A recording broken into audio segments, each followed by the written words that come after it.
Pemilih 5 partai politik Koalisi Indonesia Maju atau KIMPLAS tidak kompak mendukung paslon nomor urut 1 Ridwan Kamil Suswono pada Pilkada DKI Jakarta.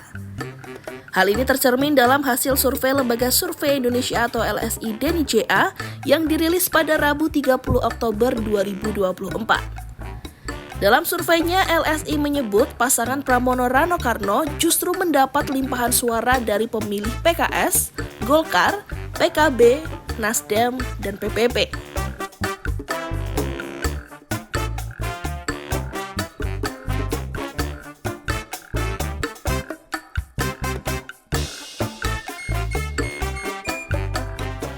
PKS misalnya sebanyak 33,3%, akar rumputnya memilih paslon nomor urut 3 Pramono Anung Rano Karno. Dan sebanyak 27,5% diantaranya taat pada arahan partai pendukung Ridwan Kamil Suswono. Sebanyak 7,8% lainnya memilih paslon nomor urut 2 Dharma Pongrekun Kunwardana. Adapun 31,4% memilih tidak menjawab. Demikian pula yang terjadi pada akar rumput KIMPLAS lainnya, yakni Golkar, PKB, Nasdem, dan Demokrat. Untuk Golkar, partai tempat Ridwan Kamil bernaung, sebanyak 44% akar rumputnya memilih Pramono Rano. Hanya 36% yang menyatakan memilih Ridwan Kamil Suswono. Sementara 16% tidak menjawab. Lalu Nasdem angkanya juga tak terlalu berbeda. Sebanyak 45,5% akar rumputnya memilih Pramono Rano. Hanya 22,7% yang memilih Ridwan Kamil Suswono dan sebanyak 31,8% tidak menjawab.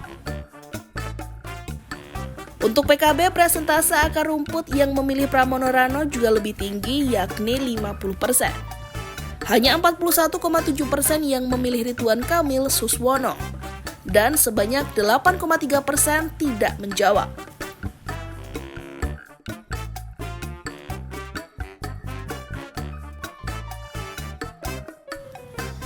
Lantas, partai politik mana yang akar rumputnya mendominasi pemilih Ridwan Kamil dan Suswono? Menurut LSI DNIJA, pemilih pasangan Ridwan Kamil Suswono didominasi oleh masyarakat yang memilih Gerindra, PAN, PSI, Perindo, Gelora, dan Garuda. Temuan inilah yang membuat elektabilitas paslon 1 dan 3 dalam Pilkada DKI Jakarta bersaing cukup ketat. LSI DNIJA mendapati elektabilitas Ridwan Kamil Suswono sebesar 37,4%. Sementara elektabilitas Pramono Anung Rano Karno sebesar 37,1%. Kemudian diikuti elektabilitas Dharma Pongrekun Kunwardana yang masih terpaut jauh di bawah keduanya, yakni 4%. Untuk diketahui, survei ini dilakukan pada 16-22 Oktober 2024 dengan melibatkan 800 responden.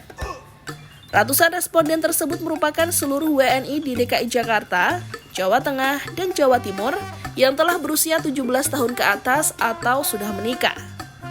Penarikan datanya sendiri menggunakan cara multi-stage random sampling.